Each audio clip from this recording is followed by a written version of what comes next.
Bienvenidos a Perú Conectado, donde te cuento las noticias más impactantes e importantes del momento. Comencemos.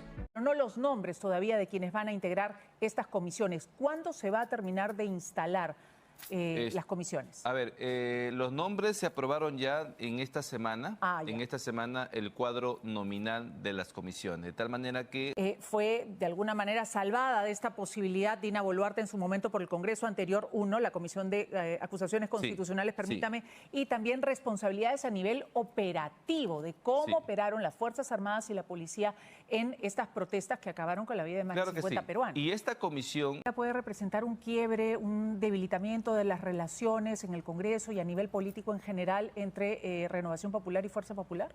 Bueno, seguramente va a ser un punto de confrontación que esperemos que no afecte... Que pueda romper la alianza que tienen por eso, en el Congreso. Yo espero que no afecte la gobernabilidad del país, entendemos. A esta hora nos encontramos en estudios con Alejandro Muñante, senador de Renovación Popular. Le damos los buenos días y la bienvenida. Gracias por estar con nosotros esta mañana. Gracias, Melissa. Buenos días. Bueno, se están instalando las comisiones en la Cámara de Senadores. Se está terminando de instalar. Conocemos cuál va a ser la conformación, las presidencias, cómo han sido designadas, vicepresidencias, secretarías, pero no los nombres todavía de quienes van a integrar estas comisiones. ¿Cuándo se va a terminar de instalar las comisiones? A ver, los nombres se aprobaron ya en esta semana. En esta semana el cuadro nominal de las comisiones, de tal manera que al día de hoy ya se sabe quiénes son los senadores que van a integrar cada una de las comisiones. Correcto. También se sabe de la repartición de las presidencias de las comisiones para cada grupo parlamentario.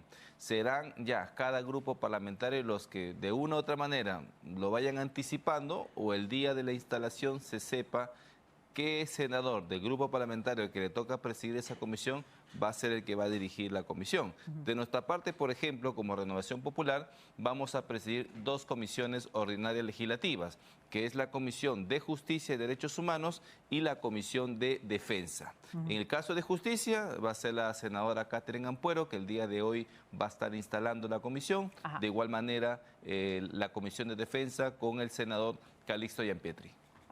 Correcto. Entonces, hoy se instalarían por lo menos estas dos comisiones. Por lo menos, sí. Ayer se instalaron otras. Ayer se instaló, entiendo, Constitución.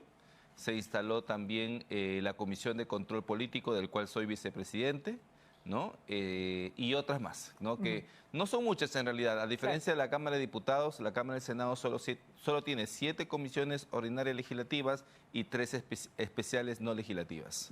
Correcto. Y respecto a esta propuesta de una comisión investigadora por las muertes en las protestas entre 2022 y 2026, ¿cuál es su postura particular? Si es que se alcanza la mayoría, entiendo que en la Cámara de Diputados la regla sigue siendo de 45 votos como mínimo. Yo creo que los votos lo tienen, ¿correcto? ¿No es cierto? Si se instala, a buena hora, que se sepa la verdad. Nosotros siempre hemos apelado para que se sancione a los verdaderos responsables y no se politice más ese tema. El gran problema de una comisión creada desde un sector político determinado, con la óptica con que miran este problema y llevado a cabo desde el Congreso, podría generar ciertos sesgos. Por eso es que en un momento dado, recuerdo que la presidenta Keiko Fujimori había anunciado la creación de una comisión especial, ¿no es cierto?, técnica, fuera del Parlamento, que investiguen estos sucesos. A mí esa idea me parece lo mejor, porque así nos evitamos de sesgo, de tendencias ideológicas, para que se realice una investigación mucho más objetiva. Pero considera necesario, por eso, determinar responsabilidades a nivel político es importante. Por un lado, fue de alguna manera salvada de esta posibilidad Dina Boluarte en su momento por el Congreso anterior, la Comisión de Acusaciones Constitucionales, permítame, y también responsabilidades a nivel operativo de cómo operaron las Fuerzas Armadas y la policía en estas protestas que acabaron con la vida de más de 50 peruanos. Y esta comisión, digamos, técnica que propuso en su momento la presidenta Keiko Fujimori, también podría arribar a responsabilidades políticas. Yo fui uno de los críticos de que se denuncie a la señora Dina Boluarte durante su gestión anterior por el tema de las protestas, no por salvar a Dina Boluarte, sino porque más bien entendía que quienes la denunciaban la estaban salvando. ¿Y por qué digo esto? porque saben perfectamente bien que a un presidente en funciones no se le puede acusar por ningún delito fuera del artículo 117 de la Constitución. De tal manera que la denuncia por genocidio, por instigación, por el tipo penal que le hayan puesto, ¿no es cierto?, no se podía seguir viendo y ventilando en el Parlamento. Estaríamos incumpliendo la Constitución. Por eso yo decía, me parece sorprendente que quienes la critiquen interpongan hoy una denuncia sabiendo que se va a caer porque no está dentro del artículo 117. Ahora pues que la presidenta Dina Boluarte ya no está en el poder, ahora sí pues presente las denuncias. ¿Por qué no las presentan? Es que lamentablemente por eso voy a la politización de las muertes, ¿no? Cuando si realmente buscamos justicia, hay que hacerlo en el momento adecuado, donde ya no exista ninguna protección legal para que estos funcionarios respondan ante la justicia. Regresando al tema de las comisiones, ¿qué comisiones va a integrar usted? Yo voy a integrar como miembro titular, bueno, aparte de ser ya vicepresidente del Senado, ¿no es cierto? Voy a integrar la Comisión de Presupuesto, soy vicepresidente de la Comisión de Control Político y de Regímenes de Excepción, y también voy a ser titular de la Comisión de Justicia y Derechos Humanos. Solamente, a diferencia del Congreso pasado, solamente podemos ser miembros titulares de 3 comisiones. Antes podíamos ser de 5, ahora no. Pero materialmente existen pocas comisiones. Claro, y materialmente también ser miembro de 5 comisiones para un congresista era complicado, ¿no es cierto? Por un tema de horarios, tema de productividad. Pero se podía, digamos, realizar. Incluso habían congresistas, recuerdo, que antirreglamentariamente eran miembros de muchas más comisiones, ¿eh? Y no habían problema por eso. Me imagino que tendrían todo el tiempo del mundo para hacerlo, pero sí, pues, 3 ya es bastante complicado, ¿no es cierto? Aparte de los plenos que el Senado tendría los días miércoles, y entiendo que los diputados sus plenos serían los días jueves, ¿no?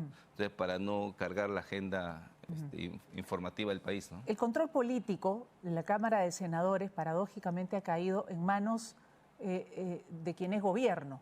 Y hay una crítica que me parece válida respecto a eso. ¿Cómo, en este caso, la bancada de gobierno va a ser la que presida justamente la Comisión de Control Político? O sea, ¿se va a controlar a sí misma, se va a fiscalizar a sí misma? Es el control político sobre los decretos de urgencia que emita el gobierno y también sobre la ampliación de los regímenes de excepción. Claro, entonces, no es un control político de todo, en el sentido de la palabra, sino precisamente de estos decretos de urgencia que se emiten, ¿no?, como parte de las facultades del Poder Ejecutivo. Ahora bien, sí, es una crítica válida, pero ese fue, digamos, el consenso mayoritario de todas las bancadas, debo decir, ¿eh? O sea, ¿No se opusieron las de oposición? No, Juntos por el Perú al parecer fue la única que se opuso, opuso, pero en realidad nos sorprende muchísimo porque hubo una negociación previa en la que ellos aceptaron las comisiones que se le dieron. Por eso usted ve que tanto Buen Gobierno como Obras, Ahora Nación, también votaron a favor digamos, de la distribución de las comisiones. Pero debo decir que por más que una determinada bancada tenga la presidencia de una comisión, quienes votan y deciden son los miembros de la comisión. Claro. Por más que al presidente no le guste, el presidente puede proponer A, pero del debate puede surgir B, y se aprueba B, aunque al presidente no le guste. O sea, no es tan determinante para los efectos de las conclusiones de las que pueda arribar el grupo parlamentario. Una comisión importante que va a presidir Renovación Popular, entre otras, es la Comisión de Justicia. ¿Cuáles van a ser las primeras, sus prioridades, digamos, dentro de esa comisión? Bueno, salvaguardar el Estado de Derecho, digamos, coadyuvar a la reforma del sistema de justicia, nos parece sumamente importante. Claro está, debemos advertir que nosotros no vamos a proponer proyectos de ley, no es nuestra función. Nosotros vamos a esperar las leyes que provengan de la Cámara de Diputados y ver si se aprueban, se rechazan o se pueden hacer algunos ajustes que puedan mejorar el texto normativo con el consenso también, por supuesto, de la mayoría de los grupos parlamentarios allí representados. Pero también, si quisieran, dentro de la comisión pueden cambiar por completo la naturaleza de lo que llegue de la Cámara de Diputados. Siempre y cuando tengamos la aprobación de las otras bancadas, porque no lo podríamos hacer a nuestra sola voluntad. Si, por ejemplo, un proyecto de ley que provino de la bancada de Ahora Nación, ¿no es cierto?, y nosotros queremos cambiarlo Ahora Nación va a saber de los cambios, no se va a cambiar todo evidentemente, pero por ejemplo, ¿no? Si hay un tema relevante que sí necesita un ajuste y que es entendible por todos, yo creo que ahora Nación en ese caso particular tendría que aceptar. O sea, todo va a ser consensuado, todo va a ser debatido y el debate va a ser público. Eso es lo bueno que tiene el Congreso, que sus debates siempre son públicos y todo el mundo va a ver las razones, los fundamentos por los cuales se solicita una modificación. Y dentro de las comisiones, los presidentes de las comisiones también tienen derecho a voto. Sí, claro. Sí, ellos proponen el texto y son los miembros de la comisión junto con el presidente. Bueno, el presidente solamente vota, no debate.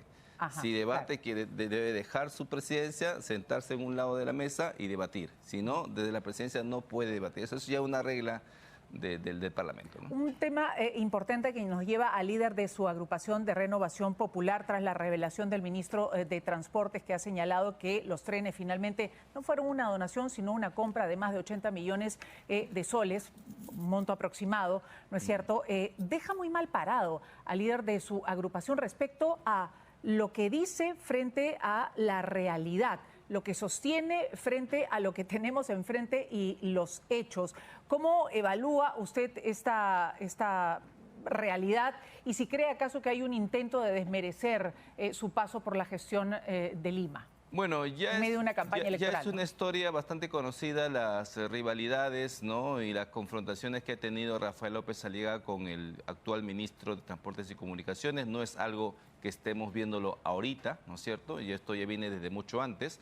Sin embargo, si hablamos de la realidad es que existe un documento de propio Caltrain donde habla de una donación. Entonces yo, más allá de lo que diga el ministro u otros especialistas, basémonos en lo que dice el documento oficial de entrega. Y el documento oficial de entrega de la empresa Caltrain dice perfectamente donación. Lo que se pagó y se explicó en su debido momento fue el flete, ¿no es cierto? Y algunas cosas ya netamente administrativas, pero bien que costoso, costaron, ¿no? Para poder haber traer. Sido una donación. Bueno, una maquinaria que en su momento costaba más de $1.000 millones. Y una maquinaria que ni siquiera se sabía si se podía utilizar. Hasta el momento bueno, no se utiliza. También se explicó, y ahí están los videos que quedan registrados, que estuvo el ministro de Transportes en ese momento, no recuerdo su nombre ahorita, el ministro de Transportes, en el pleno acto de donación junto con la embajadora de los Estados Unidos y el alcalde de Lima. O sea, más prueba que eso, ahí está. ¿Esto de alguna manera puede representar un quiebre, un debilitamiento de las relaciones en el Congreso y a nivel político en general entre Renovación Popular y Fuerza Popular?